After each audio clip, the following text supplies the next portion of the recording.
The following announcement has been paid for by the New World Order. Hey, welcome to another edition of the Filthy FRB Show for Monday, March 4th. I'm FRB, and of course I'm joined by Filthy Tom Lawlor. What's going on, Tom? Not too much. Same old shit. Different toilet. Right. Well, we're going to try a little bit different format today. Basically, it was inspired by the Lapsed Fan podcast, which I think is on WrestleZone.com, and it's hosted by Jack Encarnacion and another gentleman who... Do you know who the co-host is? Nope. Okay. Well, basically, they go back and they look at old WWE pay-per-views, and they kind of talk about them and, you know, kind of put into context what the matches meant at the time and just kind of bring you back in time. So Tom and I on this show are going to do the same for UFC 100, which happened July 11th, 2009 in Las Vegas. And what makes this really interesting is there's only 22 fighters who can stake claim to being on UFC 100, one of the biggest MMA cards there's ever been. And I'm talking to one of them right now. So other than him, there's only 21 guys out there who can make the same claim. And there's only 2 other guys, I think, who can say they got a bonus at this event. You got quite a bonus there, Tom. Well, it would be 3 other guys. 3 other guys, okay. But that was a pretty good night for you. Oh, yeah. As far as careers go, that would probably be the most important night I've had so far. If you're going to judge success based on money. So getting that submission of the night against CB Dalloway was a big-time factor in my life for sure. And I'm still kind of like living off a little bit of that money as we speak. Yeah, so up until that point, $100,000 bonus, I think, was the most the UFC had ever disclosed. You know, we've heard the stories about the locker room bonuses, which were considerably more than $100,000. But up until that point, I think that was the largest disclosed bonus they'd ever given out. Yeah, I'm pretty sure that's the case as well. I remember being in the, for those of you that don't know, at UFC events, after the weigh-ins, you go into this, like a secluded room in the area, all the fighters, and then Dana White comes in, or Lorenzo, or Joe Silva, or somebody comes in, and they break it down for you and tell you how much the bonuses are going to be for each fight, or for each event. And when Dana came back, I think it was Dana and Joe Silva came back, and they said $100,000. It was like, whoa, kind of jumps out at you. And I was fortunate enough to win that one. And, little known fact here is that there was a deal in place between myself and Chris Palmquist, who is one of the owners of the Underground, mixedmartialarts.com, that if I won one of the bonuses, that he would purchase 2 transsexual hookers to hang out with us for the night. Just to hang out with us. Not, we weren't going to do anything, but he was going to hire them for us to party with. You know your kids could be listening to this maybe in like whatever they come along. You ever think about that? Yep. Hey, whatever, no regrets. Yeah. Well, before we get into your fight, the first fight of the night was Shannon Gugerty, who fought out of San Diego. He was 27 at the time. He was 11-3 in MMA. He's since retired. I don't think he's fought since 2012. And he took on Matt Grice, who at the time was also 27 years old and had a 10-2 record. What's your recollection of that matchup? Well, I guess you were in the back during the curtain jerk, or you probably couldn't really watch. Yeah, I just, I remember more about the guys themselves than I do the actual fight. I just know that Shannon Gugerty won by guillotine choke. So did that get you nervous a little bit right before you're about to make the walk? This guy gets a submission, you're like, ah, shit, that $100,000 bonus, and this guy's already, set the bar. No, no, not at all. To be honest, I've never like going into a fight. I've never been paying attention to the bonuses. I'm solely focused on winning the fight first, and the bonuses will come. Uh, that's the way that it is, Brian. All right. So the second fight, of course, we already touched upon it a little bit, but take us back a little bit because at the time you were 26 years old and you were relatively inexperienced for a UFC fighter at the time. You came in, you only had 6 fights. Mm-hmm. I guess a couple more on the show on the Team Nogueira versus Team Mir that don't count officially. Yep. But take us back to your preparation for Dalloway, and everybody knows his wrestling background at Arizona State, and people were kind of high on him. They thought he would have a good future, which he has. He's accomplished a pretty good amount in the UFC. But take us back to your preparation, and what did you think about Dalloway going into the fight? I just trained my ass off, basically. I trained a lot, probably far too much in retrospect. But I got the outcome that I wanted, and obviously by winning the fight. To be honest, at that time, myself and Seth Petrozelli and another guy, Mike Lee, had just recently opened up a new facility, the Jungle MMA in Orlando. So a lot of my time was just spent in the gym, teaching classes and training during those classes, and also training during the other classes that were going on at the gym at that time, and sparring a few times a week. So, I was probably training, over or close to 20 hours a week in preparation for that fight, just because I had to be at the gym all day anyway. So that's pretty much what I remember from the preparation for that.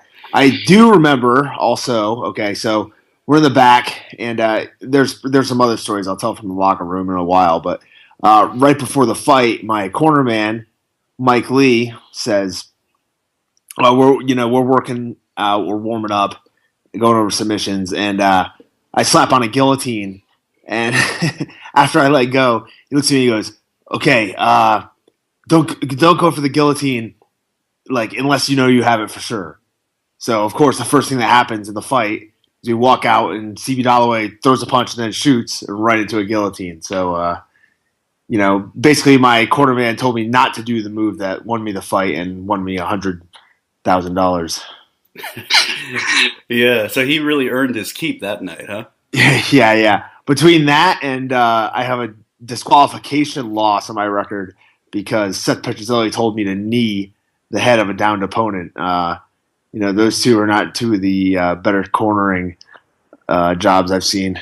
Yeah, he always seems to be causing problems. He killed a promotion single-handedly, and he caused you to get disqualified. Always causing problems. But you had fought the prior December 2008, you had fought your now good friend Kyle Kingsbury at the Tough Finale in Las Vegas, which I was actually there. I didn't know you at the time, but I was drinking quite heavily with Stanky. And I think I have told this story on the show before, but Stanky had been thrown out of the Pearl at the Palms like 4 or 5 times, and he kept getting back in because he had this like gym bag, and it kind of looked like he was supposed to be there, but apparently he'd been drinking all goddamn day. Well, he was supposed to be there, sure. He was one of the assistant coaches on the show. I'm sure he was supposed to be there. I don't think he was supposed to be, 3 sheets to the wind and shit-faced. That was probably the issue. Yeah, and he kept going, saying, ask Nogueira, I'm supposed to be here. Nogueira's like, he kind of gave that, like, I don't understand anything you're saying. And I guarantee Nogueira understood a little English. Oh, for sure. So the reason I bring up your previous fight, that was in December 2008. And, of course, UFC 100 was July 11th. Yeah.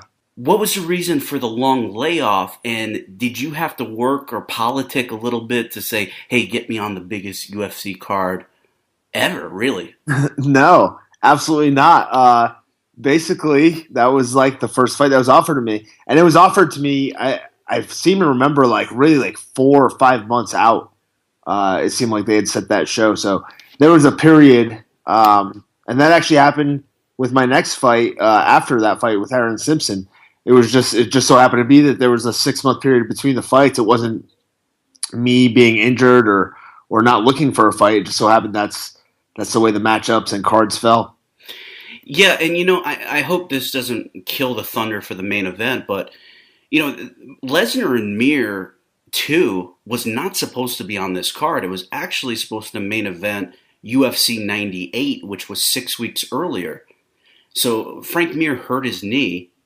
So the fight got moved to UFC 100, and all of a sudden you got this triple main event, and this very historic MMA event just kind of happened by accident. Because the best as I know, like even talking to Dan Henderson, he was supposed to be the co-main with GSP headlining. Him and Bisping were supposed to be co-main. Yeah.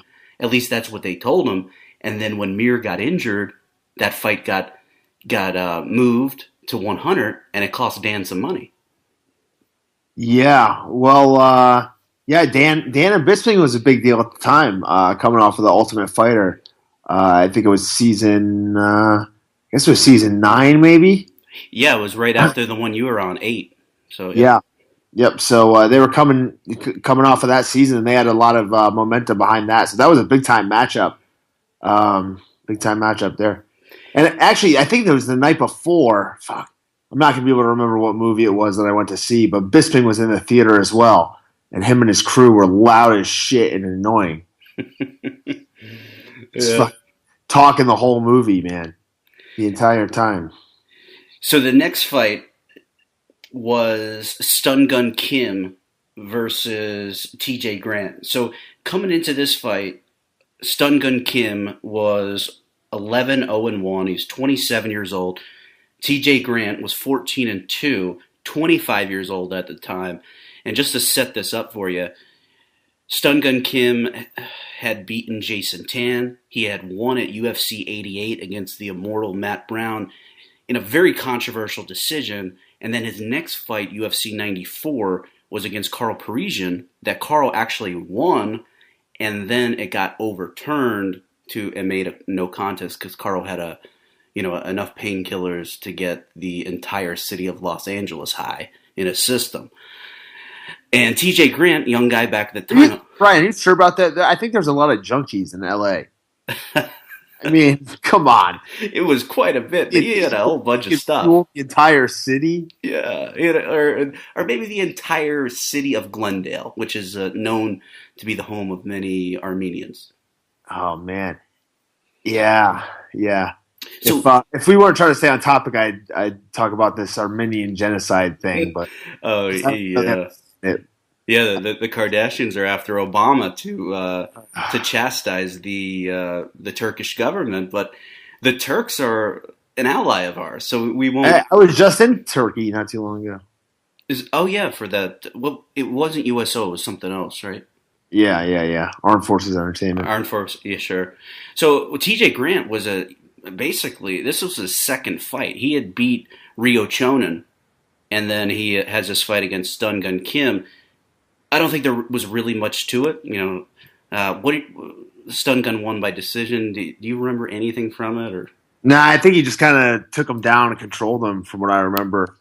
It wasn't a bad fight. I'm trying to remember because in the back, I was kind of happy and I'm getting my wraps cut and all that shit. So, but I seem to remember, Stun Gun kind of just controlling him, and that seems to be his MO in most of his fights, anyway. So.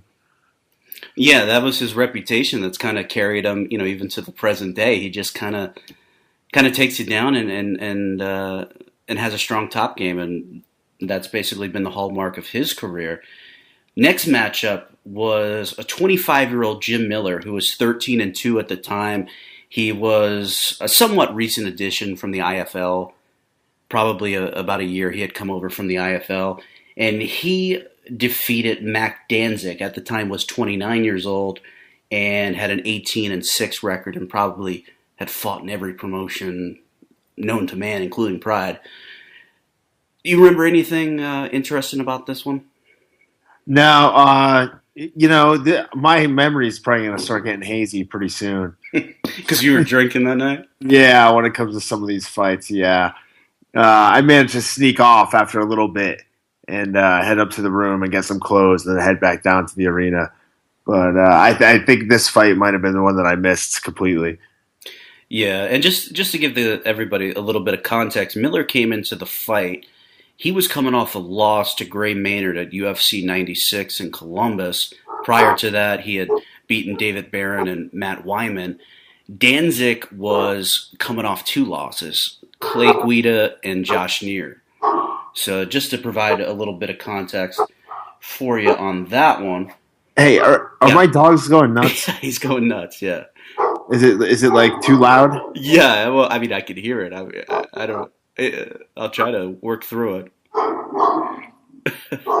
Hey! Oh, fuck. We don't do any editing on this show, so people are just gonna have to go with it. We don't. Let's go. We got open air time. Go, run with it. Okay, well, the next fight is actually a very historically significant fight. At the time in 2009, a 21-year-old phenom who was only 8-0 at the time, only had 8 fights. He had only been fighting for a little bit over 2 years, I think, at the time. 21 years old. His name is John Jones. And he was fighting Irish Jake O'Brien, who was coming down from the heavyweight division, where he had lost a couple fights. He had lost to Cain Velasquez. He had beaten Andrei Arlovsky, though. No, he lost that fight. To Arlovsky? Yeah, so he lost to Arlovsky, lost to Cain, then beat Christian Wellish, and then this was his first fight at the 205 division. Oh, okay. So just to put into context, Jones. Yeah, man, that dog's pissed off. No, he's just alive. That's how he is. Is there? Can you edit this? Can you edit this show? Yeah. We can edit it. Oh my fucking god! Yeah. How do you calm him down? You got to give him a. I'm gonna fucking beat him. All right, so I'll just talk aimlessly here a little bit, and Bazoo. While Tom takes care of the dog. I mean, I remember John Jones. I was at UFC 87 in Minneapolis, which was headlined by GSP and John Fitch, and then also Brock Lesnar and Heath Herring.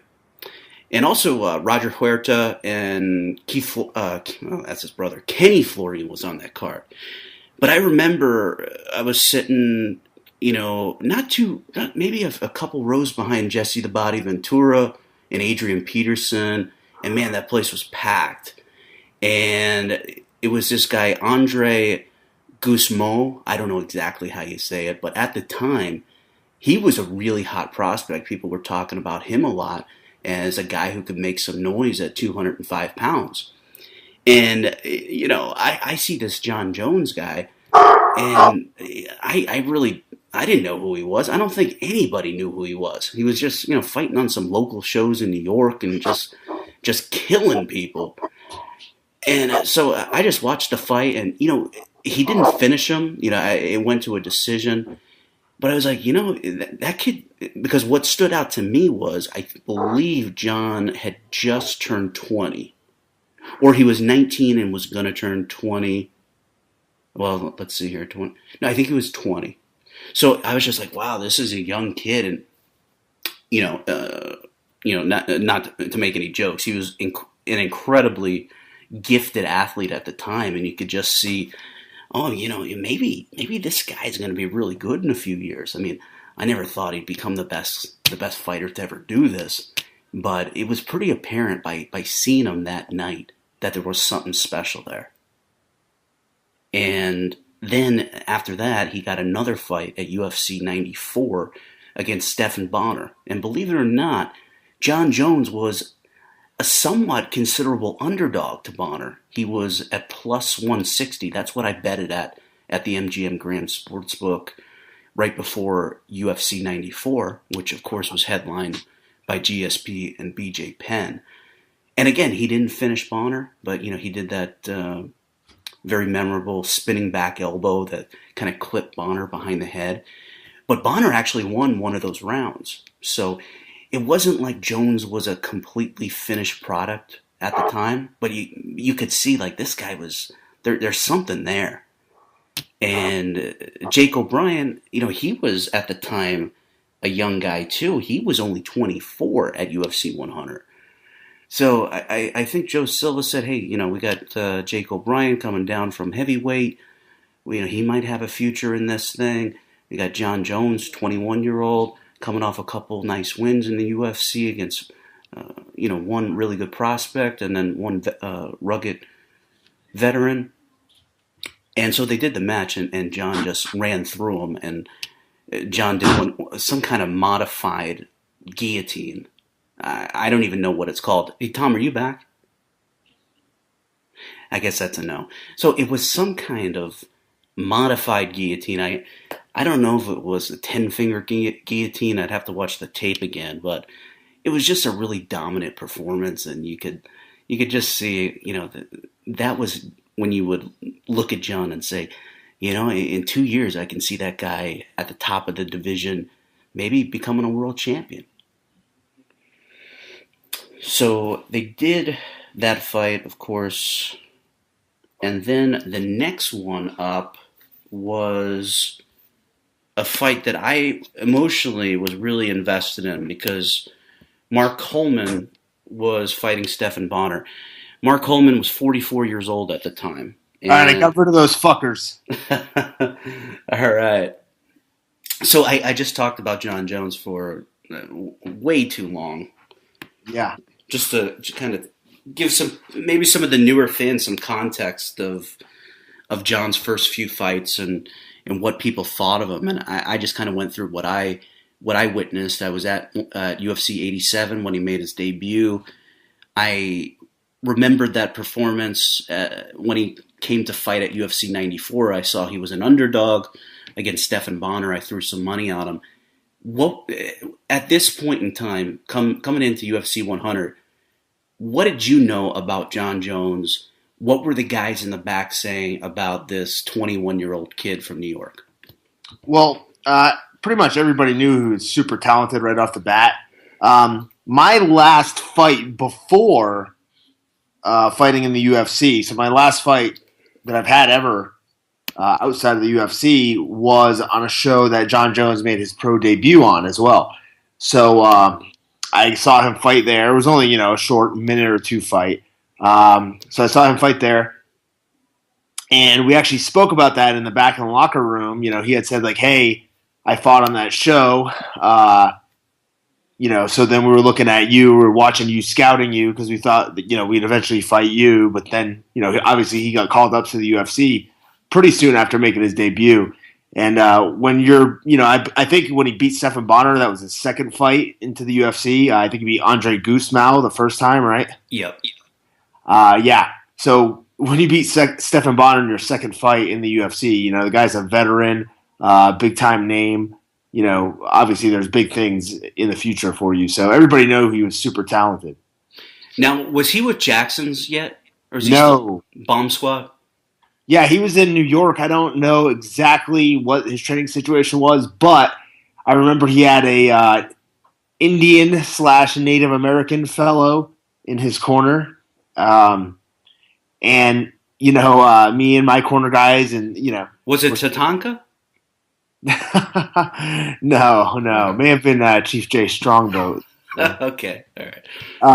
So we're in the back and we're like, oh man, John Jones does all this cool spinning stuff and watching him hit mitts is going to be crazy because he was in the same locker room as me. And so the guy, they're getting ready to warm up. Guy grabs the mitts, gets ready. We're like, oh, this is going to be good. And he's like, one. It was like throwing one punch at a time the entire time. We thought John Jones was going to put on this awesome display in the back, and instead he hit mitts like, the most basic combinations I've ever seen in my life. But hey, he went out there and tore it up in the cage. So. Yeah, because, while you were away there, I was, Jake O'Brien was only 24 at the time, and he had won some decent fights at heavyweight, and he was coming down. I think this was his first fight at light heavyweight. And there were some hopes that Jake O'Brien could become something in the division.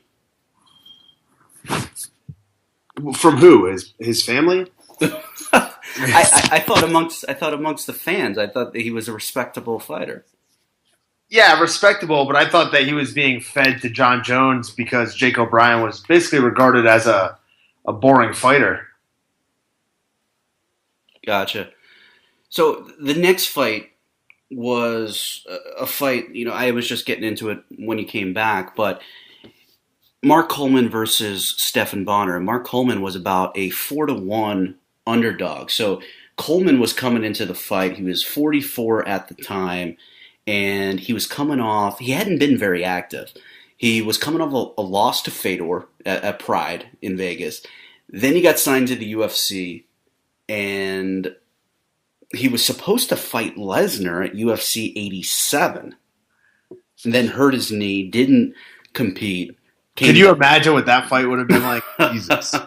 and there was people, I remember, on the Underground and on Sherdog saying, they're throwing Lesnar to the wolves. I mean, Coleman's an Olympic wrestler, and it's like, he's 44 years old, and Lesnar, but Coleman was coming off that epic fight.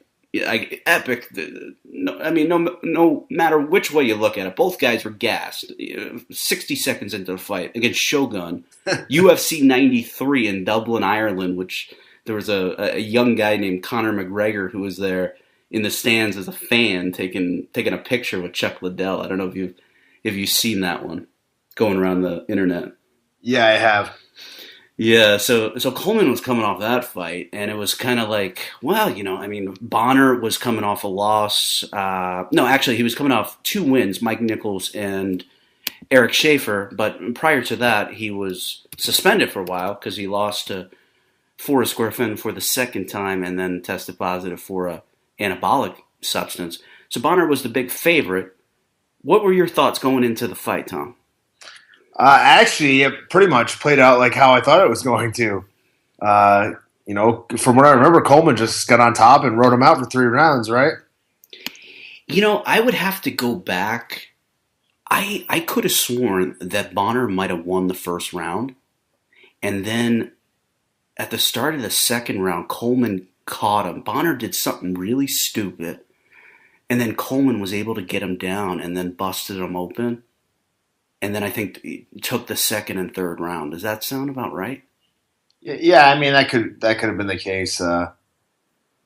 Yeah, we are looking at years and years ago, but yeah, it sounds. Obviously Coleman's best chance was controlling Bonnar on the ground and getting him down, and Bonner's best chance was on the feet. So, and that was a pretty historic fight for Coleman because it was his second to last fight as an MMA fighter. He only fought one more time against Randy Couture. He was supposed to fight Tito and injured his knee at UFC 106, and then they threw him back in there the following February against Randy, and Randy just went through him like he was nothing. Yeah, Randy tore him apart, and Coleman was kind of looking old. Definitely in that Shogun fight and past that, and really for a few years. Even if you go back to his win in the Pride Grand Prix, he was considered past his prime at that point. So, and that was the year 2000. Yeah, right? Yeah, he was done. So that was viewed as a big upset when he won the Pride Grand Prix. It was like he came back out of nowhere from the depths of despair after being heel hooked by Nobuhiko Takada. I think he's actually come out, or hopefully I'm not getting him in trouble or anything, but he's told people, he's like, hey, I had some bills to pay. I did it. I'm not like the most proud about it, but the price was right. Yeah. I think everybody knows what the deal is with that fight. That it was a 100% shoot. 100% shoot? Yeah. Takada's that good, huh? Hey, man. He's, well-trained. A well-trained athlete. I believe who was he trained by? Fujiwara? Yeah, the UWFI, right? Yeah, so there you go. So now we transition to the main card, which featured the debut, or debut, as Chavello says. I don't know which is the right way. I say debut. But Yoshihiro Akiyama making his UFC debut. And Akiyama, at the time, was 33 years old. He was 12-1-2, taking on Alan Belcher, who was 25 at the time and was 14-5. So he really started fighting early. Mm-hmm. And just to provide some context, Akiyama, he was in the Dream promotion. He had fought Shibata and Tanuka. He had beaten both of those. But the fight previous to that was that the Orient Express? Now, back to back. The Orient Express was Saito and Tanaka. I believe so. And didn't they have a manager? Oh yeah, Mr. Fuji. The new Orient Express was who? Who was in that? Oh, you got me on that one. I believe it was Paul Diamond. Oh, under a mask with. Yeah. Was there a guy named Pat Tanaka? Right. That's. Yes. Okay. Yes. Yeah. Yes. All right. Anyways. Yeah, but I digress. Yeah, but before that, what happened? It was New Year's Eve 2007. I think it was a Yaranoka event where Fedor fought the giant from Korea. Hangman Choi? Yeah, Hangman Choi. Now, it was... So, Akiyama fought Kaz Masaki, and it was at first ruled a KO win for Masaki, but then they said that the kick was illegal. Do you remember that fight? Yeah. I do, but I would have to go back and that finish. I usually, when it goes back to Dream, I focus more on the the dirty laundry soap incident that he had with his gi with Sakuraba. Yeah, I was gonna get to that. What was so interesting though about the Masaki fight was it was changed to a no contest. It's like, well, if it was an illegal kick, that's a fucking DQ. Why is it a no contest? Oh, wait a minute. You know what it was? Okay. And Sakuraba was a no contest also, even though that should have been a DQ because they said he was greasing. I think in the because it was like basically like a K1 or a Dream against a Pride fighter, right? It might have been Heroes, the 2006 incident with Sakuraba.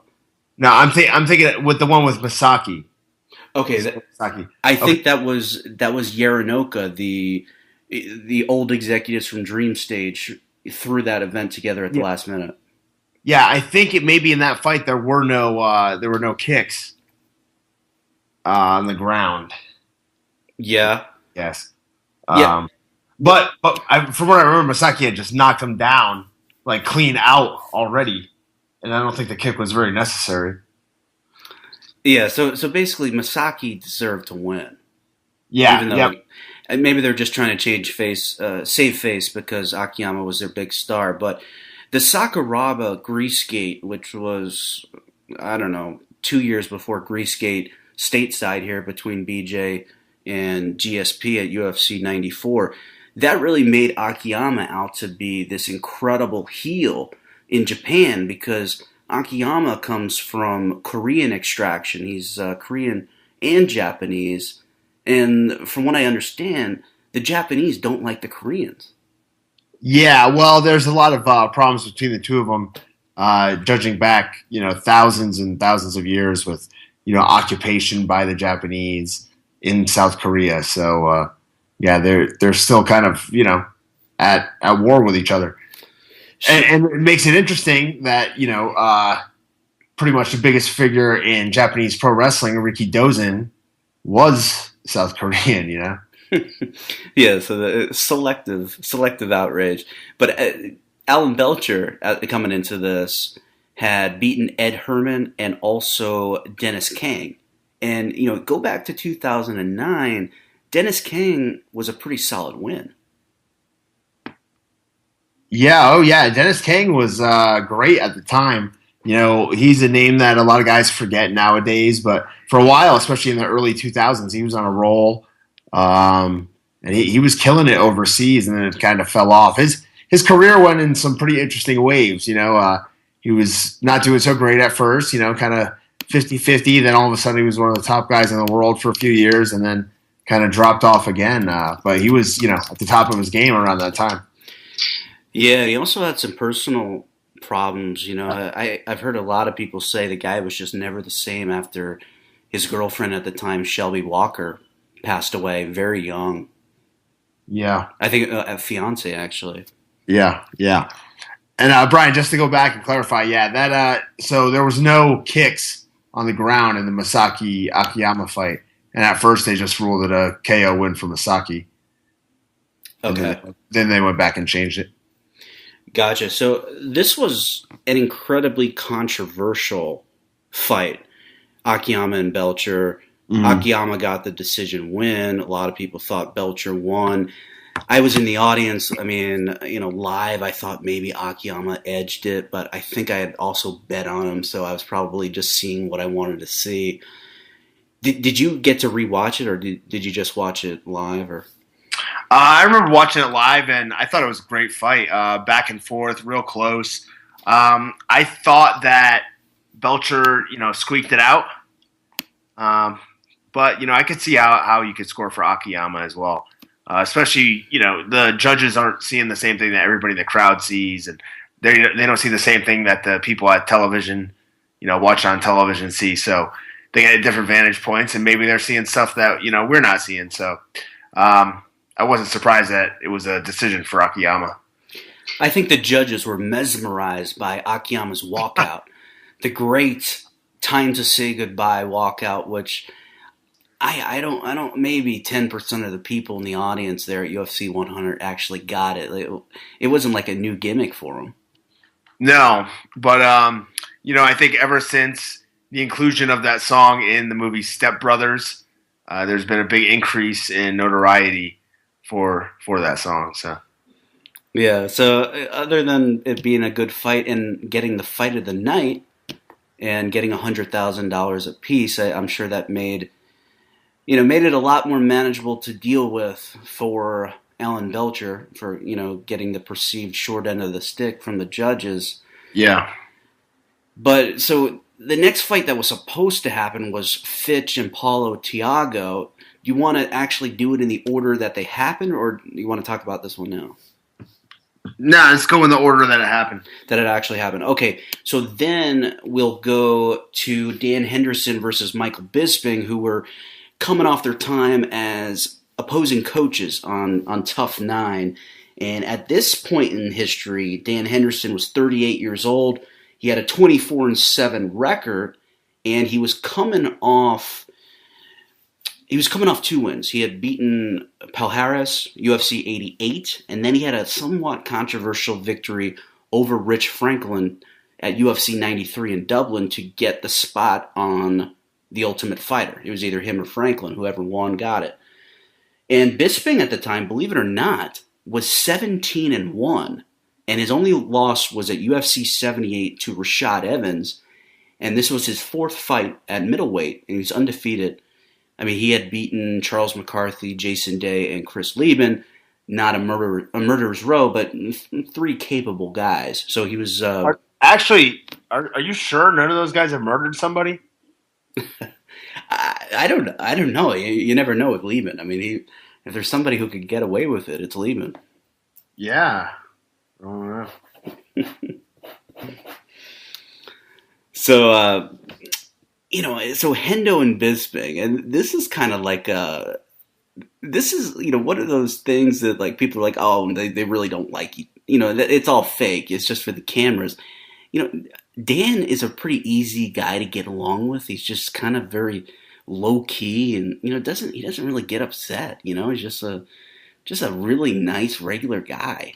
Yeah. But Bisping pisses him off, and it's not like he doesn't like Bisping to this day, but even after this, like they've been around each other, and they've had some words.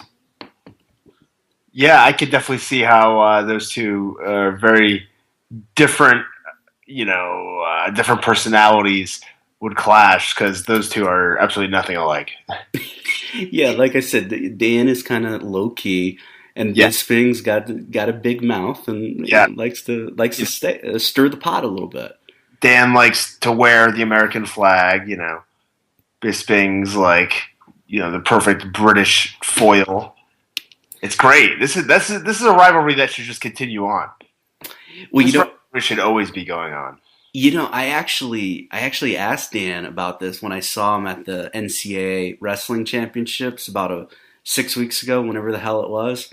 Yeah. I asked him, I was like, "Hey, do you think you fight Bisping again?" And he's like, "You know how Dan talks, like, I'm not giving that guy a rematch. He doesn't deserve one. Why? So he's still a little upset with Bisping. He's like, no, I'm not giving. He doesn't deserve it." Yeah. But interesting that this kind of gets swept under the rug. A month before it had come out, it had been announced by the UFC. I don't know if it came directly from Dana, but the winner of this fight was supposed to get a middleweight title shot against Anderson Silva. Yeah. And it never happened, which was one of the reasons why Dan said, well, forget this. I'm going to Strikeforce, which opened up the number one contenders match against Nate Marquardt for Chael Sonnen. And so Dan leaving was the only reason why Chael was able to get in that number one contenders fight. Yeah. Were they in cahoots, Brian?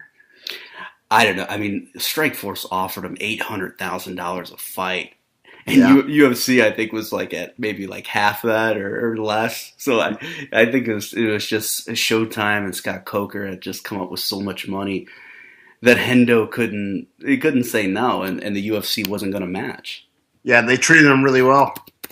Oh yeah, I think he in 1 year he banked. I'm gonna like 2 well yeah, no I think it was a 4-fight deal, right? Shields, Babalu, Fedor, and Pacquiao. I was in the corner for Pacquiao. In Dan's corner. Yep. Oh yeah, you were out there. Oh, I'm out there. Yeah, I'm way out there, Brian. So he banked over $3 million in 1 year from Strikeforce.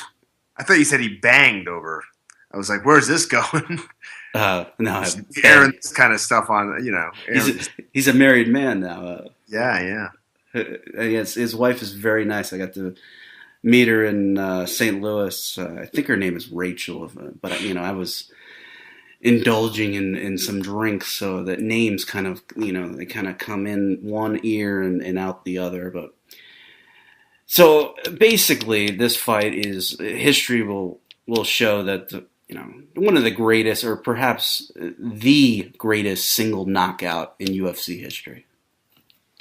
Yeah, this one is, and it deserves to be on every single highlight reel in the future. Every time they play Bob O'Reilly at the stadium or at the arena, this should be on it.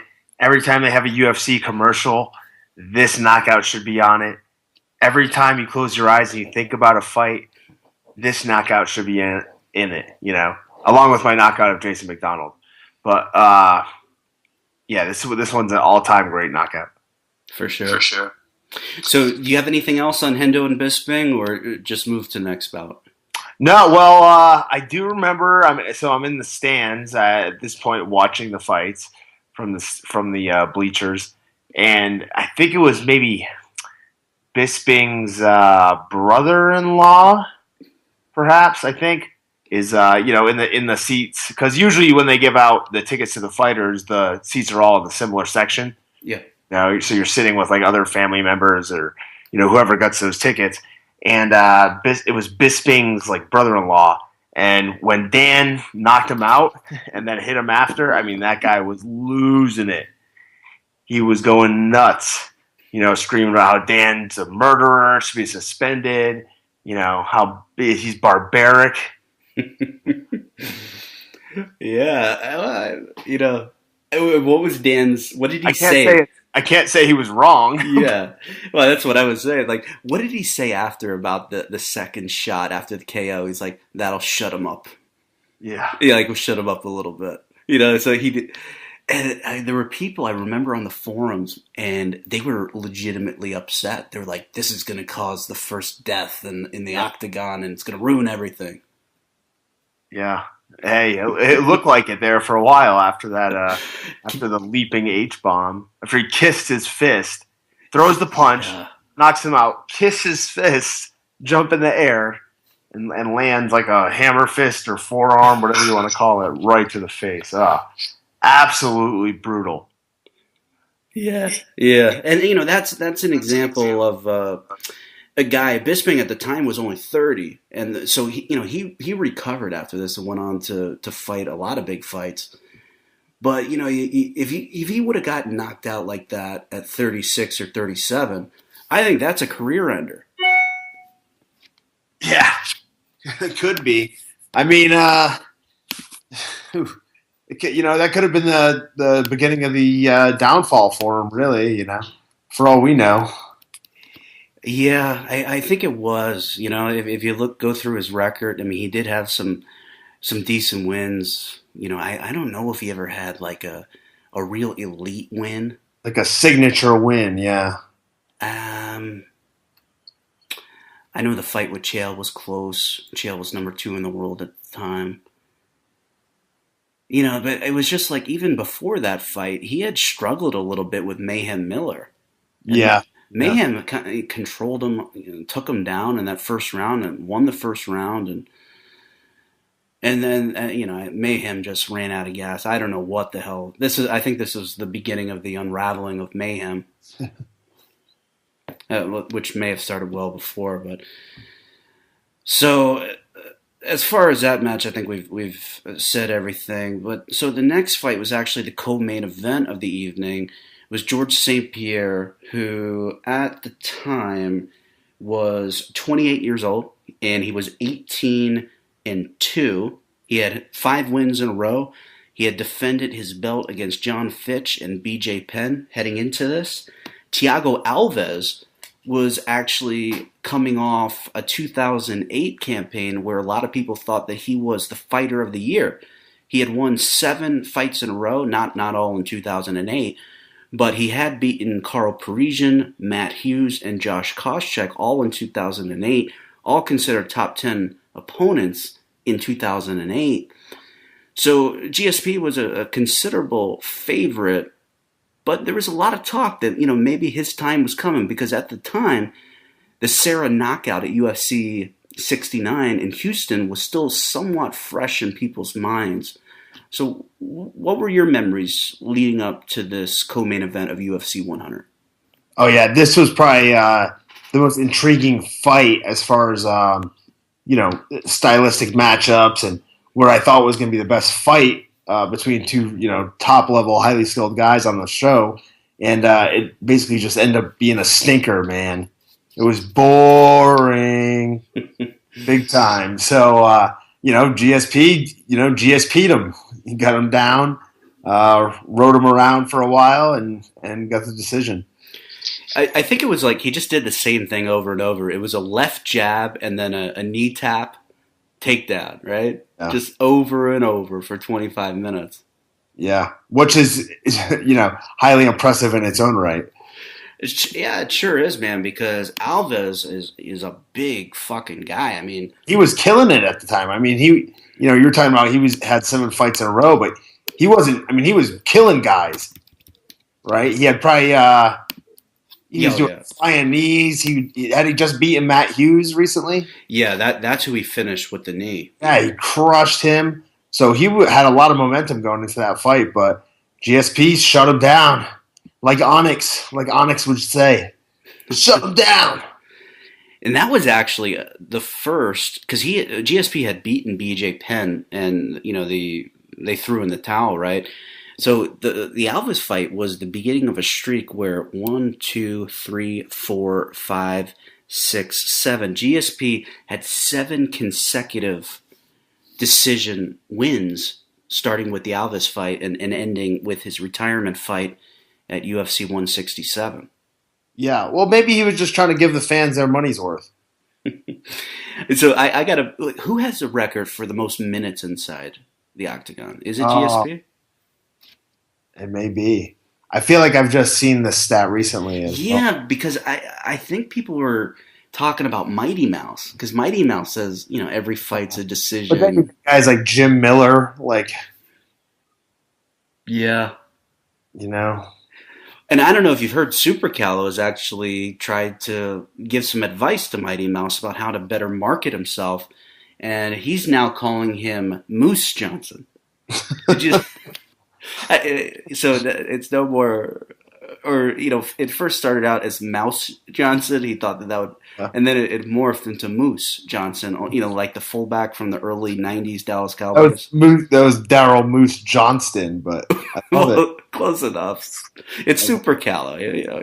Oh yeah, he's a lowly dishwasher from Mexico. So Yeah, he's a Brazilian, so I mean he doesn't know the early '90s Dallas Cowboys. how many different places is he from? He Well, has a seasonal residence in each place.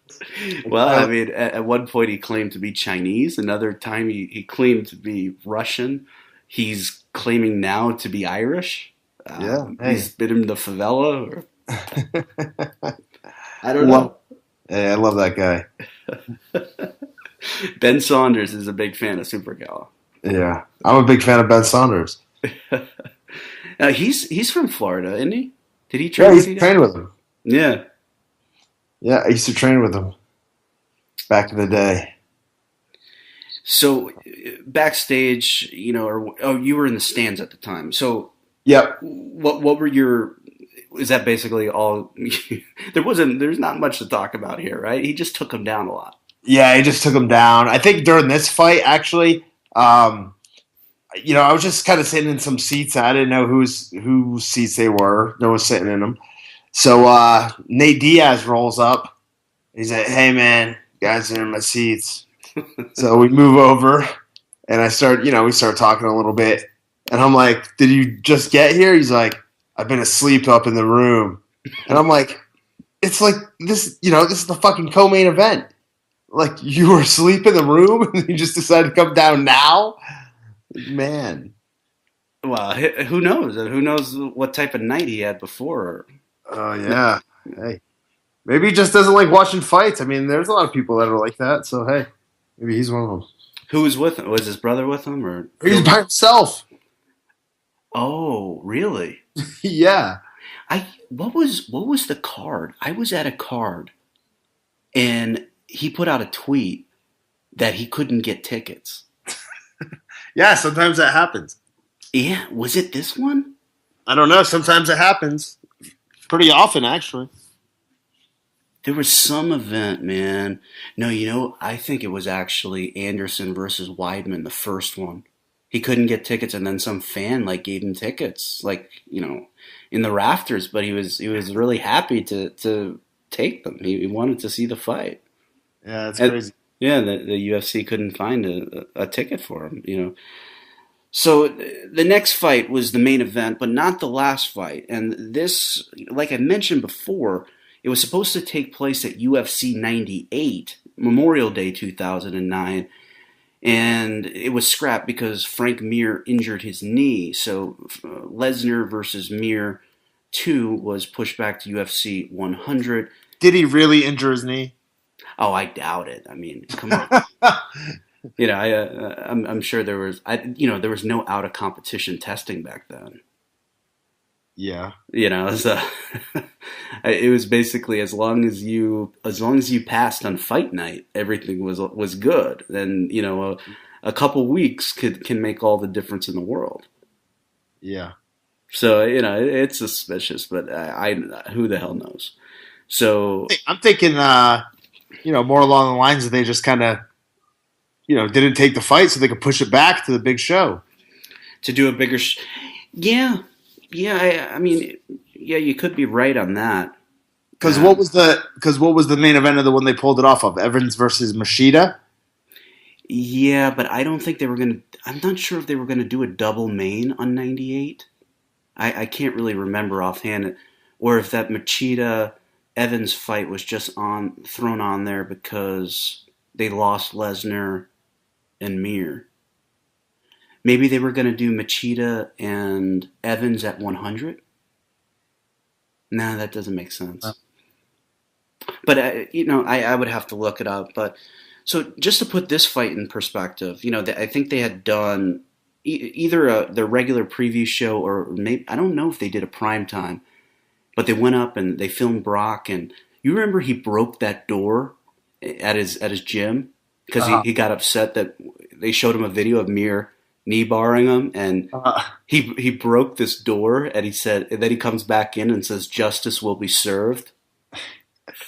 It's just like, oh god, Mir is in trouble, man. I remember one of the prime times. I don't know if it was one for that or what, but they show him eating like 3 cheeseburgers. That's like his dinner. It's like this giant, 4-patty cheeseburger and fries. Yeah. So what was interesting about this fight was Mir decided to come in at 245 pounds, which is very light for him. I mean, he's a guy that usually, there was one time he would walk around 280, 285 and then cut down. So he decided to come in at 245. He thought he was going to tire Lesnar out and then win in the late rounds. I guess that was his strategy. But Lesnar just kind of ragdolled him. Yeah, plus here's the thing. Has Lesnar ever really gassed out? Never. No, I guess you could make a case he got tired against Kane, but I really think there was what caused. Remember that pirouette he did across the cage? He got tired. It was like a 3-minute fight. Yeah, I think what happened there, if you slow it down, like there's like a short right hand or something that hits Lesnar, and it doesn't look like much, but I think that's what threw him for a loop. It wasn't like he was tired or anything. Yeah, no. Remember, he was riding Heath Herring around, clowning him in the 3rd round. He came back to beat Shane Carwin after taking a hell of a beating. And let me tell you, when you get beat up like that, that takes away a lot of your cardio. So, I don't think tiring Lesnar out was even a good tactic, but maybe at that point, it was kind of an unproven thing. So, yeah, and then afterwards, Lesnar got in Mir's face. With Couture, that fight didn't end in the 1st round, right? Yeah, 2nd round. Yeah, so he gets better as time goes by, it seems. Yeah. So I don't know who gave Mir that that strategy, but after the fight, first Lesnar flips the crowd off, right? Yep. And then he gets in Mir's face. And I don't know what he said, but there's this famous Photoshop of Mir's face all bloodied and Brock saying, "Give me back my strawberries." Yeah. Have you seen that one? Yeah. He was digging in the strawberry patch. That's a great one, yeah.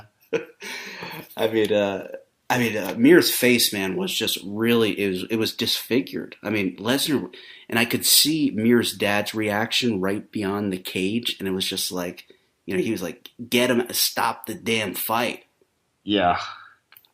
I'm sure it's terrible to sit there and watch your son take a beating like that, but I don't know. That was a rough one, but it kind of seemed like it was going to go in that direction anyways. The first time they had fought, Lesnar, without the stand-up, he probably would have won that fight via mauling, and pretty much the second fight just followed that same pattern. Yeah, that's interesting. The way the first fight unfolded, with the fight getting stood up and Lesnar getting deducted the point, Lesnar was able to petition the commission so that Steve Mazzagatti would not referee the fight. Yeah. Which was smart, because it was like, I always maintained that, I don't know, maybe a couple of the punches did brush against the back of the head, but it was only because Mir was turning his head that way. It wasn't like Lesnar was like, "Oh, let me punch him in the back of the head." Mir was kind of going into the fetal position. Yeah. He would. Questionable, but I think, as they say, playing the game a little bit there. But what was interesting about this fight was, I think this was the last time we saw a prime, healthy Brock Lesnar, because right after the fight, they didn't give him much time, because they had him booked to fight Shane Carwin I believe it was supposed to be at UFC 106, which was November of 2009, which ended up being Forrest Griffin versus Tito, the rematch. Mm-hmm. And that was the first time he had come down with a diverticulitis. Yeah, because that fight didn't end up taking place for another year. Yeah, he came back July 4th weekend. I think it was UFC 116, and that was 1 year. against Carwin, and that was really one of the more, roller coaster, incredibly exciting fights. And there's that iconic view or picture of Lesnar looking across the cage at Carwin and just smiling at him like, yeah, you beat the hell out of me, man, and I'll give you that. But there were awesome shows and moments back then. Like you got UFC 100, you got UFC 116 with that fight.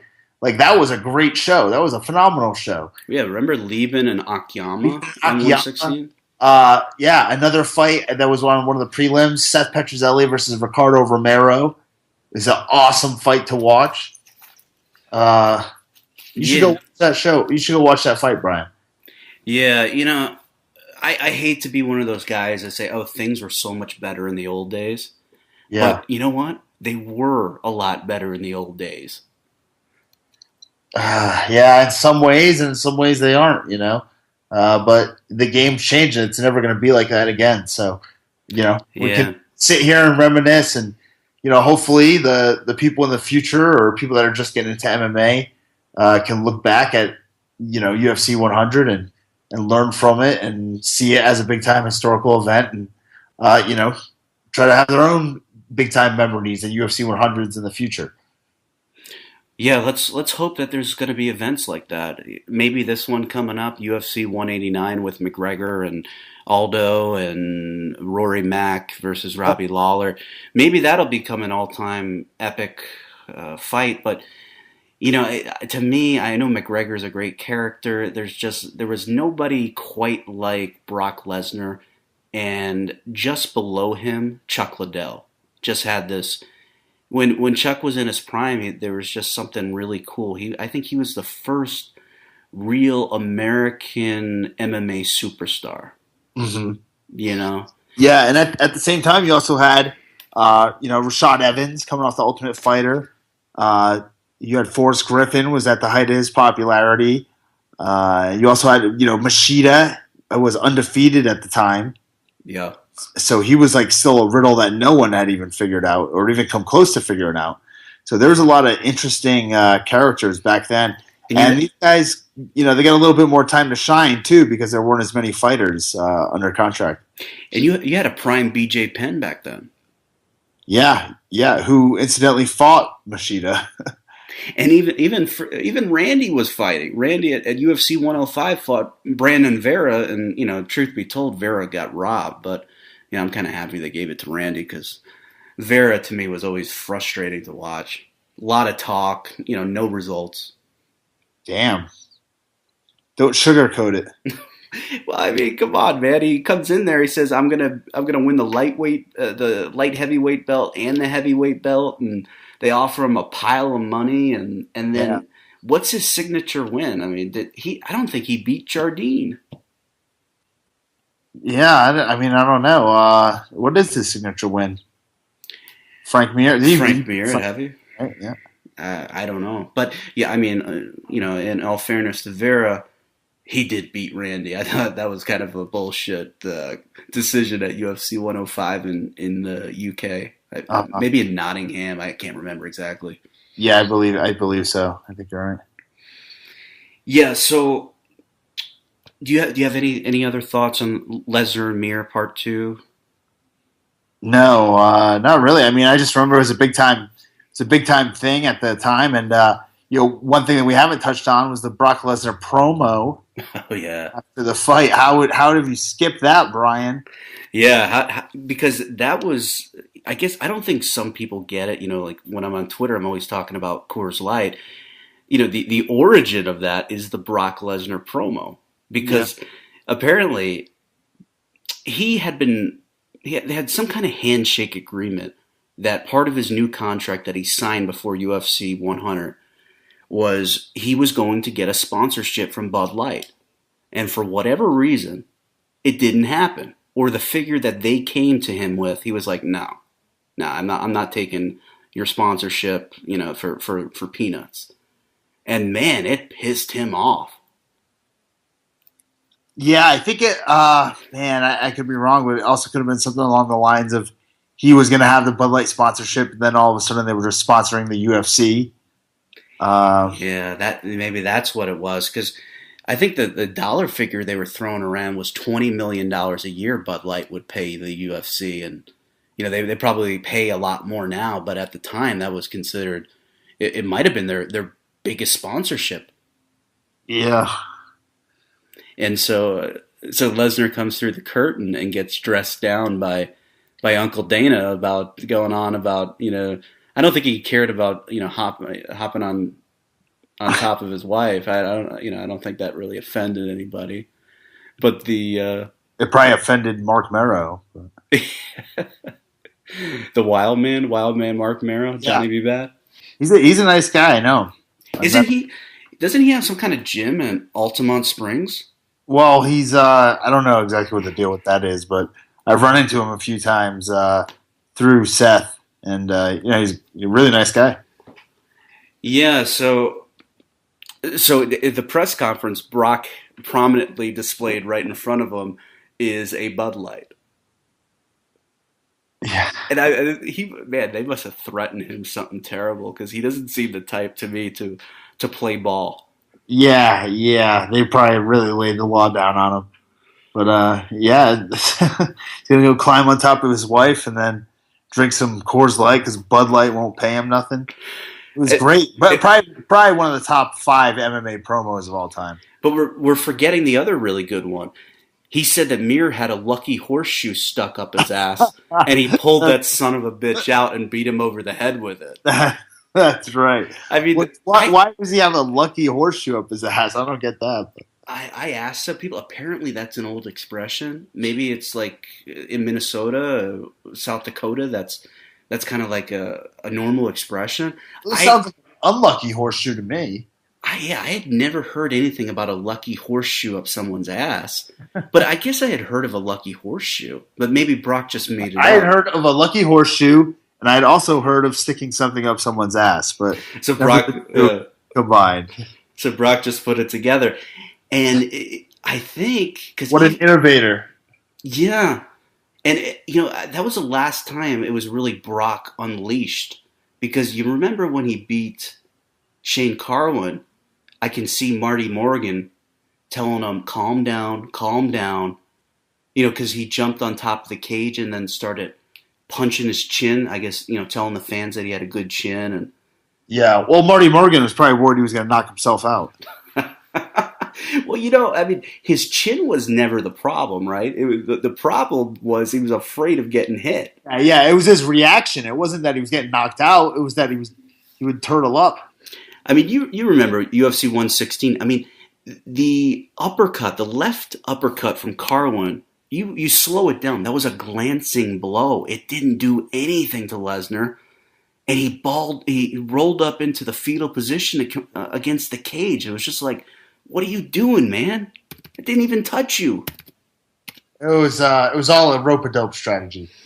Well, apparently it worked, and he has the legendary Josh Rosenthal to thank, because I think there was quite a few referees who would have stopped the fight. Well, Josh Rosenthal, his my guess, sorry there, my bad. My guess is that his physical skills were kind of impaired at the time. Perhaps he was under the influence of marijuana. He was moving slower than he normally does. I had heard he's out. He's in some kind of halfway house. He's out of jail. Oh! I thought you meant of the closet at first. Oh no! I wouldn't. I don't think he's in the closet either. I think he's probably straight. Although he just did get out of prison, so perhaps he's now batting for the other team. You think he was humbled old country way? I mean, he could take care of himself. Isn't he a black belt? Yeah, but hey, I really I got to figure out how we went from UFC 100 to Josh Rosenthal's sexuality. So you actually brought that up. Yeah, I know. Let's move on to the real main event, the headliner of UFC 100, the people's main event. Yeah, I mean, I was in the crowd at this event, and dude, I mean, I took off. I didn't give a shit about Fitch versus Paulo Tiago, who's undefeated at the time. But I'm pretty sure they left too. Yeah. But, a lot of people stayed. It was like 90% of the people stayed. No way. You think I'm exaggerating? I was in the crowd. I think I left. I don't think I stayed. Maybe I stayed right till the very end, but there was people gone halfway through that fight at least. Yeah, well, yeah, maybe you're right about that. I mean, that was a pretty shitty. I mean, I just remember it was Fitch taking him down. I mean, just to give you some context here, Fitch, 31 years old at the time, coming into the fight, 19-3. Paulo Tiago was 28, and he was 11-0, coming off a knockout win over Josh Koscheck at UFC 95 in the UK. So, Fitch, he had the prior year at UFC 87, he had lost to GSP in his title fight. Then he gets fired from the UFC. A lot of people don't remember this, but in 2008, late 2008, he gets fired along with Cain Velasquez and Mike Swick, was it? Yeah, I believe so, yeah. For not signing away rights to their likeness for the upcoming video game, Undisputed, by THQ Games, which went bankrupt, and I think they still owe WWE a ton of money. But they went bankrupt because they didn't have John Fitch in the game. No, but John Fitch finally relented, and I think he's in the game because they brought him back, and then he fought Akihiro Gono. Yeah, and then this fight. So you got Fitch. I think they just put him against Tiago because it was just like, he's undefeated, and we really don't have any plans for the guy. And at that point, I think they were like, okay, we got everything we can get out of Fitch. We don't want him near the belt anymore. Yeah, that fight sucked anyways. Yeah, I mean, Tiago had him in some pretty. It looked like some deep guillotines, but Fitch at that time, I give the guy credit. There was a time there where Fitch, nobody could submit him. I mean, the talk with the guys was he was unsubmittable, and you couldn't knock him out. Yeah. I think he was only knocked out maybe one time prior to that, and that was like against Wilson Govea, his second fight or something. Yeah, that was down in Florida. So, I mean, Fitch, people look at Fitch now, and, he's part of that lawsuit thing, and, he was so fucking gimmicked up in that World Series of Fighting, his last fight, and he got caught for elevated levels of testosterone, which it was so fucking obvious he was on something. I mean, he had these superstar Billy Graham muscles, that just kind of appeared overnight when he was 37 years old. But, I mean, going back to John Fitch's glory days, man, you got to give the guy all the credit in the world because there was no doubt for a 2-3 year period, he was the second best welterweight in the world. Oh, yeah. You could not get by him to get the GSP. That was one of the problems is John Fitch was going to beat pretty much everybody else on the way up. So it was tough, to book him in fights and also tough to get some challengers. Yeah. So, that's our kind of our look back at UFC 100. I kind of had it's an interesting thing. Like I said, it was kind of ripped off the Laps fan, which is on WrestleZone. I got a little story about John Jones I want to share from that. Oh, you got another story? Okay, go ahead. Yeah. So, in retrospect, this is pretty funny. But, I'm in the locker room after the fights, and they haven't announced the winner of the submission of the night. And there was 3 submissions that night, right, Brian? There was Shannon Cougarty got a guillotine, Tom Lawlor got a guillotine, and John Jones got a guillotine. So none of us had any clue who was going to win. They hadn't announced it yet. So John and I are in the back, and we're talking, and he's like, hey, what are you going to do if you win that money? And I was like, oh man, for sure, I'm gonna go buy an Escalade. I'm gonna pimp it out with rims and TVs and a stripper pole and all this stuff. And I'm like, what about you, man? And he's like, well, I have kids, so I could really use the money to put them through college and start a college fund. And I was just like, oh man, I feel so bad. And then because then they announced me as the winner, and I was like, oh, poor guy. But in retrospect, I'm damn happy that I won that money. Yeah. So did you have to politic a little bit? Because I know there's been stories.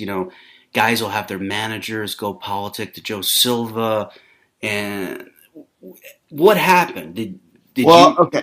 For that one, no. I mean, I didn't talk to any. Oh, the dog's back. Oh yeah, back and better than ever. The dogs are in the back. The gate is locked. Is that what he said? Benoit? Whatever. Okay, so yeah, no, nobody. I didn't talk to anybody. It just so happened they picked me. I found out by seeing it on TV. Where you're just like, oh my god! I mean, because that's career changing, life changing money for a. Because back, got like queasy. I got dizzy, kind of. That could have been the drinks too, but I'm sure it was. So I'm looking up here. Yeah, man. So they had you on that tough contract. So you were making 8 and 8. Yep. Wow. So that 100,000, that was just, you must have just been like, you got to be, because you were 26 years old back then. Yeah, it was a game changer. I wiped my ass with $100 bill. Have we talked about this? No. Why don't you tell us about it? Yeah, well, no. I just I figured if I'm ever going to do this, now's the time. So I took $100 bill and wiped my ass with it, and then I cleaned it off and used it again later. But who ended up getting that $100 bill? Well, I can't remember. I mean, I just used it to buy something. Well, that's what I'm worried about. It seemed very inconsiderate, and I mean, God only knows what types of diseases can be found in your fecal matter. No, I don't know. I honestly don't remember what I did with it. I just remember that I did, in fact, do that. Well, just to wrap here a little bit, that was kind of our, our look back on some of the. I guess we'll do this regularly. It seemed kind of fun to kind of take a stroll down memory lane about a major event in UFC history and MMA history, rather. What do you think, Tom? Yeah, I enjoyed it. So we can brainstorm, find another one, and then go through it again. And we didn't even talk about how well this did on pay-per-view historically. Yeah, well, it's still the standard bearer for MMA pay-per-view. At Dave Meltzer reported 1.6 million buys. Kevin Iole has been citing 1.25 million buys. I really don't know which one is right, but it's the biggest show they ever did. Yeah, and it had a lot of hype behind it, and it's interesting we do this on the day after Mayweather Pacquiao, and this was kind of up to now probably MMA's Mayweather Pacquiao. Yeah. I mean, and then the week before that, you had Mighty Mouse versus Horiguchi. So Mayweather Pacquiao was the Horiguchi Mighty Mouse of boxing. Yeah, the two best. And actually, the Kentucky Derby was the Mighty Mouse and Horiguchi of horse racing because they're all the same size. Oh man, I think Dave Schaller, VP of Public Relations for the UFC, I think he got a little mad at me on Twitter because I told Schaller that Super Callow and I saved his job because they didn't promote Japanese Fedor. Yeah, Horiguchi. The great Horiguchi. He'll be back, man. He's only 24 years old. Yeah. I'm sure he'll stake his claim as the greatest flyweight in MMA history. We'll see. Other than El Torito and Hornswoggle. We'll see. Until they can produce something as entertaining as a WLC match. I'm not holding my breath. All right, yeah. All right. So that's what we got for you. I guess send us some ideas of the events. I guess we could do.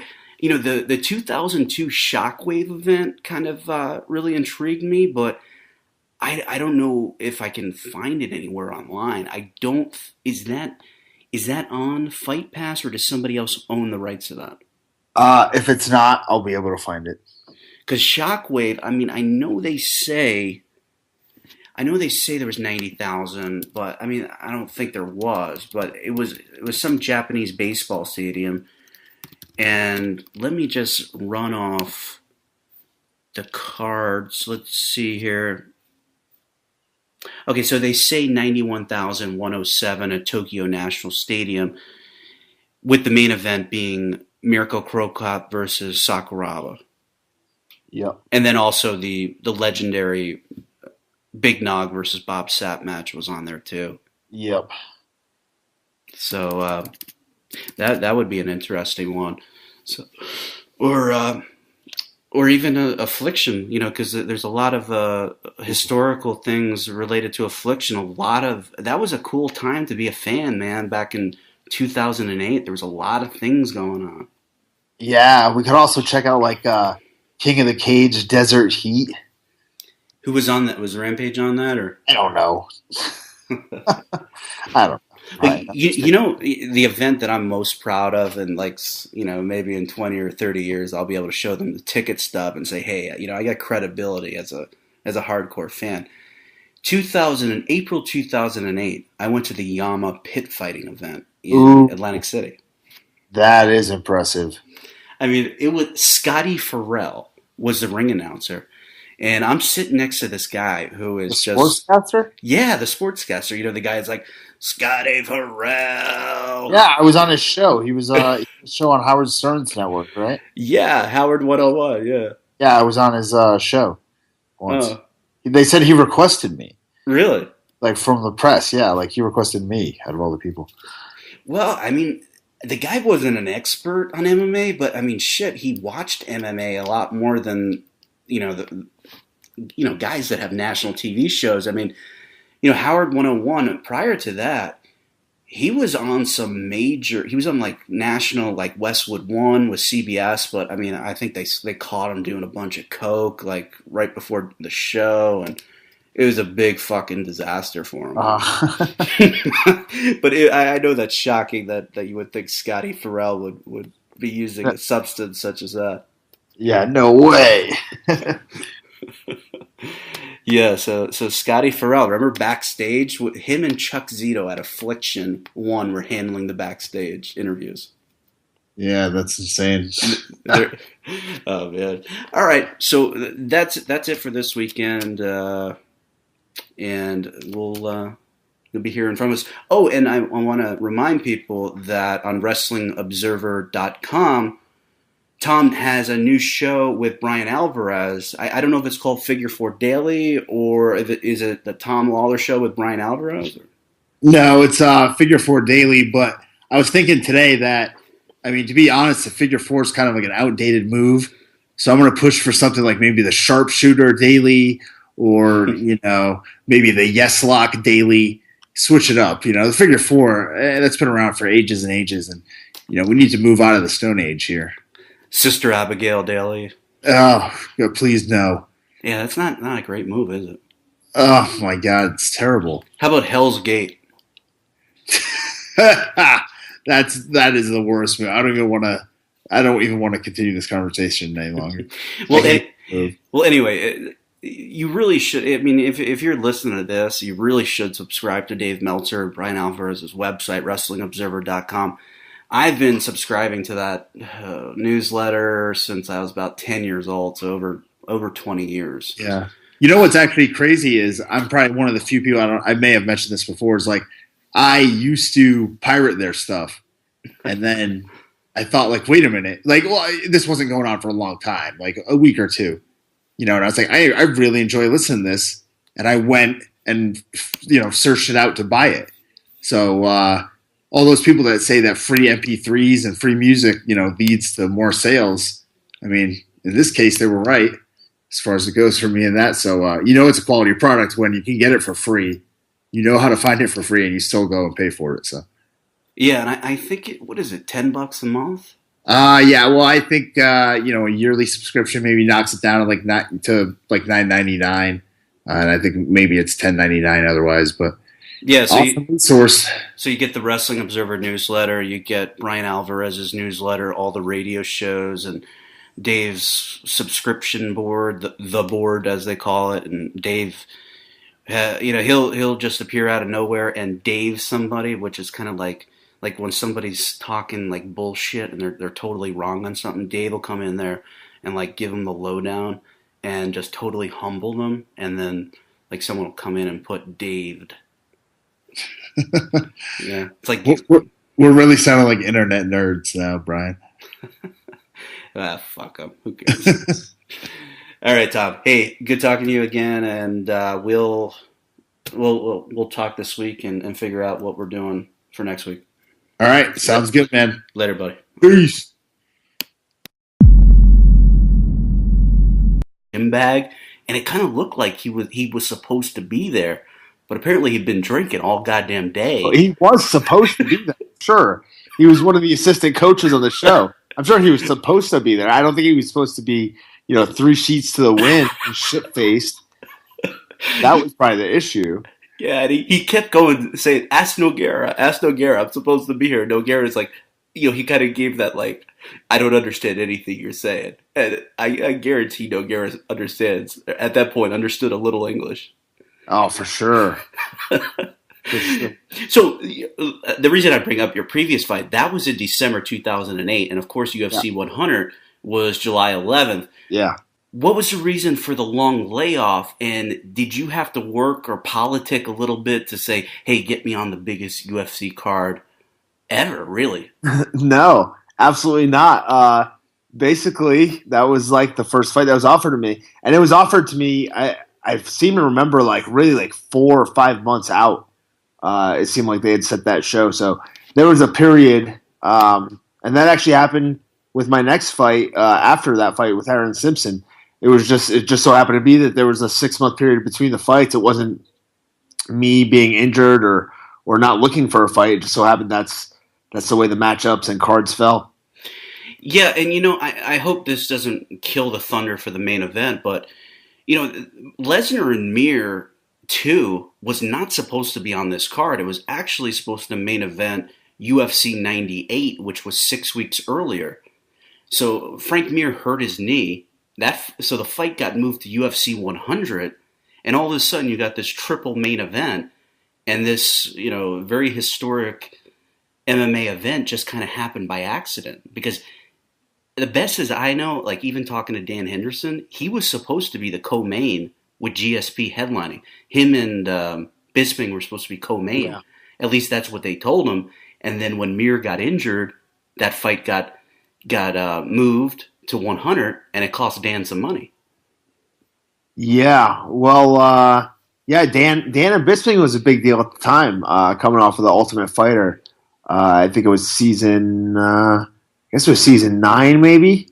Yeah, it was right after the one you were on, 8. So yeah. Yep. So they were coming off of that season, and they had a lot of momentum behind that. So that was a big time matchup. Big time matchup there. And actually, I think it was the night before. Fuck, I'm not gonna be able to remember what movie it was that I went to see, but Bisping was in the theater as well, and him and his crew were loud as shit and annoying. Yeah. Talking the whole movie, man, the entire time. So the next fight was Stun Gun Kim versus TJ Grant. So coming into this fight, Stun Gun Kim was 11-0-1. He's 27 years old. TJ Grant was 14-2, 25 years old at the time.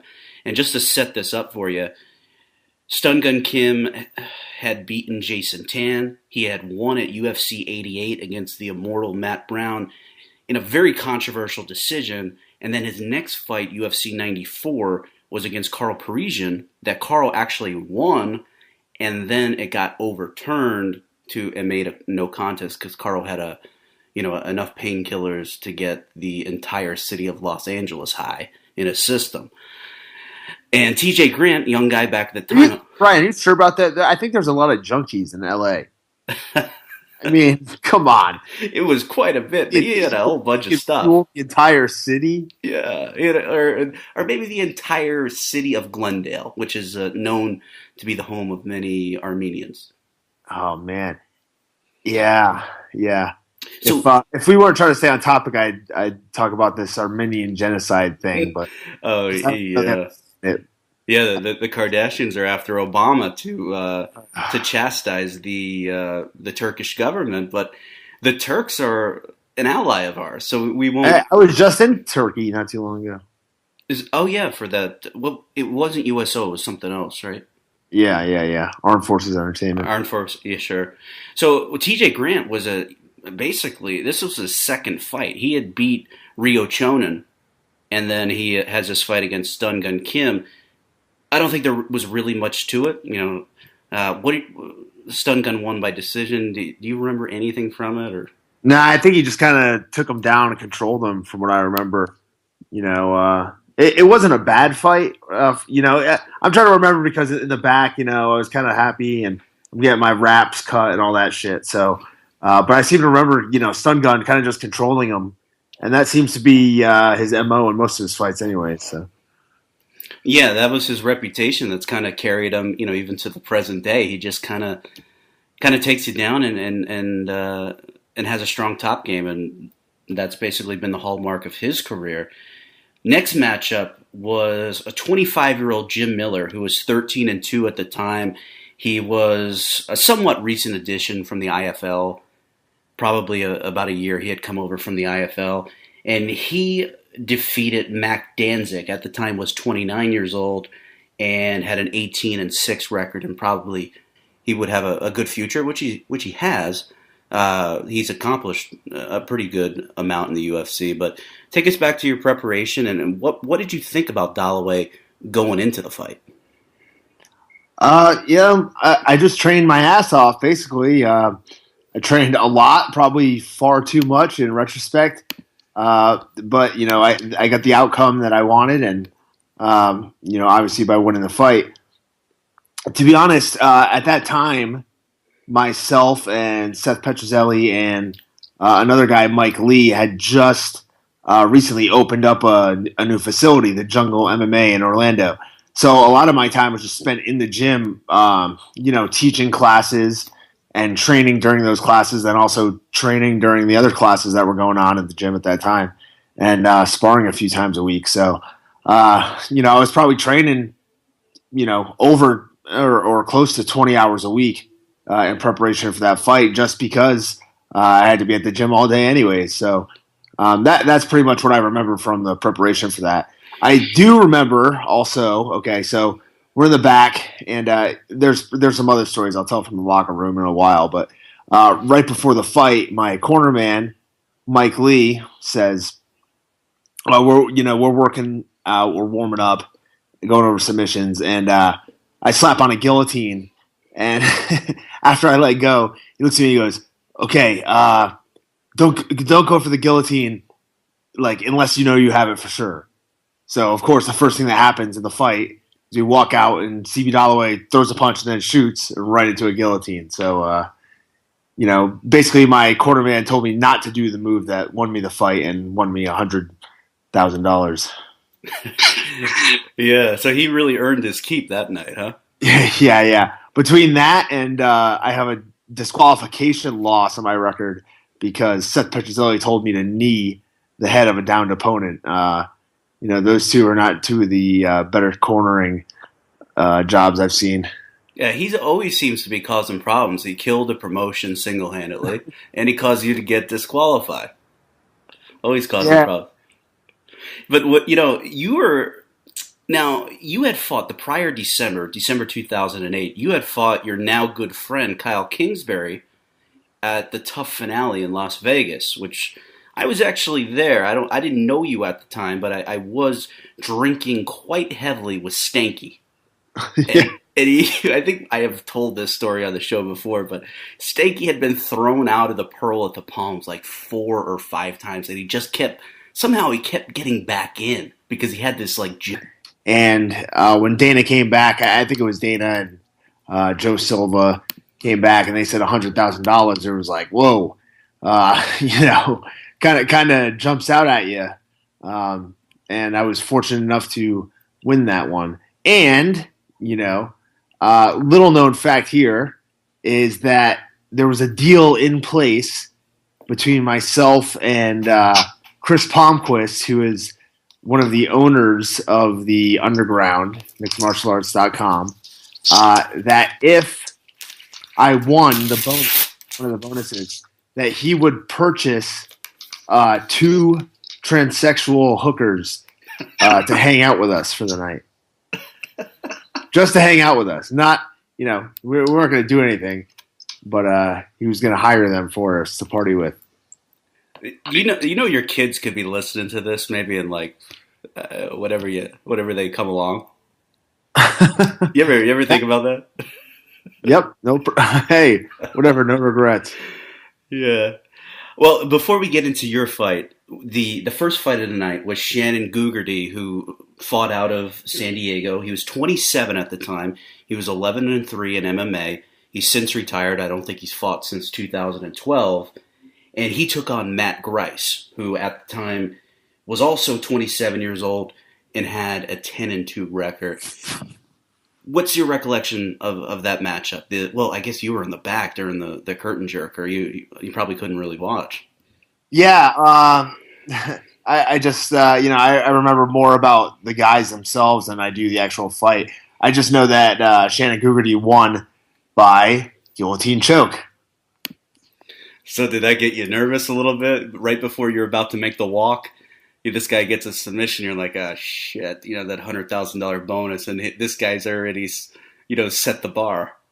No, not at all. To be honest, I've never, going into a fight, I've never been paying attention to the bonuses. I'm solely focused on winning the fight first, and the bonuses will come, That's the way that it is, Brian. All right. So the second fight, of course, we already touched upon it a little bit. But take us back a little bit, because at the time you were 26 years old and you were relatively inexperienced for a UFC fighter at the time. You came in, you only had 6 fights. Mm-hmm. I guess a couple more on the show, on the Team Nogueira versus Team Mir that don't count officially. Yep. But take us back to your preparation for Dalloway, and everybody knows his wrestling background at Arizona State, and people were kind of high on him. They thought he. The following announcement has been paid for by the New World Order. Hey, welcome to another edition of the Filthy FRB Show for Monday, March 4th. I'm FRB, and of course I'm joined by Filthy Tom Lawlor. What's going on, Tom? Not too much. Same old shit. Different toilet. Right. Well, we're going to try a little bit different format today. Basically, it was inspired by the Lapsed Fan podcast, which I think is on WrestleZone.com, and it's hosted by Jack Encarnacion and another gentleman who. Do you know who the co-host is? Nope. Okay. Well, basically, they go back and they look at old WWE pay-per-views, and they kind of talk about them and, kind of put into context what the matches meant at the time, and just kind of bring you back in time. So Tom and I on this show are going to do the same for UFC 100, which happened July 11th, 2009 in Las Vegas. And what makes this really interesting is there's only 22 fighters who can stake claim to being on UFC 100, one of the biggest MMA cards there's ever been. And I'm talking to one of them right now. So other than him, there's only 21 guys out there who can make the same claim. And there's only 2 other guys, I think, who can say they got a bonus at this event. You got quite a bonus there, Tom. Well, it would be 3 other guys. 3 other guys, okay. But that was a pretty good night for you. Oh, yeah. As far as careers go, that would probably be the most important night I've had so far. If you're going to judge success based on money. So getting that submission of the night against CB Dalloway was a big time factor in my life for sure. And I'm still kind of like living off a little bit of that money as we speak. Yeah, so up until that point, $100,000 bonus, I think, was the most the UFC had ever disclosed. We've heard the stories about the locker room bonuses, which were considerably more than 100,000, but up until that point, I think that was the largest disclosed bonus they'd ever given out. Yeah, I'm pretty sure that's the case as well. I remember being in for those of you that don't know, at UFC events, after the weigh-ins, you go into this, like a secluded room in the area, all the fighters, and then Dana White comes in, or Lorenzo, or Joe Silva, or somebody comes in, and they break it down for you and tell you how much the bonuses are going to be for each fight, or for each event.